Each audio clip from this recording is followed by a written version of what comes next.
आता isakal.com आहे देशातील नंबर 1 ची मराठी न्यूज वेबसाईट। प्रत्येक अपडेटसाठी isakal.com ला नक्की भेट द्या। शेतकऱ्यांकडनं 1 रुपया शासन घेतं, शेतकऱ्यांना 1 रुपया देत नाही आम्ही। शेतकऱ्यांकडनं 1 रुपया शासन, म्हणजे भिकारी कोणी शासन आहे, शेतकरी नाही। कोकाटेंचा व्हिडिओ जो चित्रफित केलेला आहे ते सत्ताधाऱ्यांनीच केली असा आरोप होता।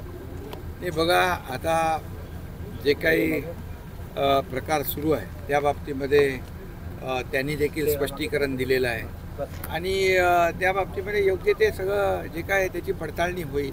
दूध का दूध, पाणी का पाणी होईल। आज त्यांनी म्हटलं की शासन भिकारी आहे कोकाटेंनी, शेतकरी नाही तर शासन। शेतकरी भिकारी, शेतकरी आमचा अन्नदाता आहे, मायबाप आहे आणि म्हणून बळीराजा हा कायम सुखी, मगाशी मी भाषणात देखील म्हणालो, चांगला पाऊस पडू दे, बळीराजाला सुखी होऊ दे, चांगलं पीक येऊ दे आणि म्हणून नेहमी आम्ही बळीराजाच्याच साठी परमेश्वराकडे प्रार्थना करत असतो। आणि जर असं मला वाटतं तुम्ही त्यांनी जे काही काय म्हणाले, त्यांनी ते असे म्हणाले की शेतकरी भिकारी नाही, सरकार भिकारी आहे असे ते बोलले। शासन भिकारी कोकाटे असं तर मला वाटतं ते मंत्री महोदयांनी बोलू नये, बोलले असतील तर बोलू नये। त्यांचा राजीनामा घेतला तर महायुतीकडून, आता त्यांचे पक्षाचे प्रमुख अजितदादा आहेत आणि मला वाटतं एक जे काय बोलले ती वास्तवता काय, वस्तुस्थिती काय ती पाहतील। ते काय बोलले हे मी ऐकलेलं नाही, तथापि मला असं वाटतं की जर त्यांनी असं वक्तव्य केलं असेल तर मंत्र्यांनी असं वक्तव्य करणं अतिशय चुकीचं आहे।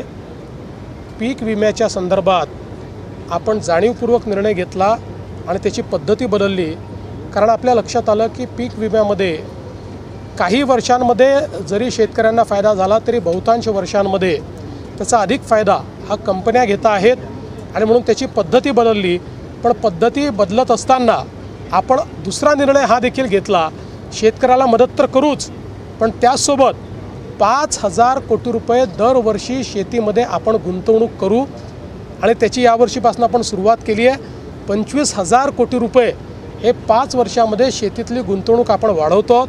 त्यामुळे मला असं वाटतं की अशा प्रकारचं वक्तव्य काही योग्य नाही आहे।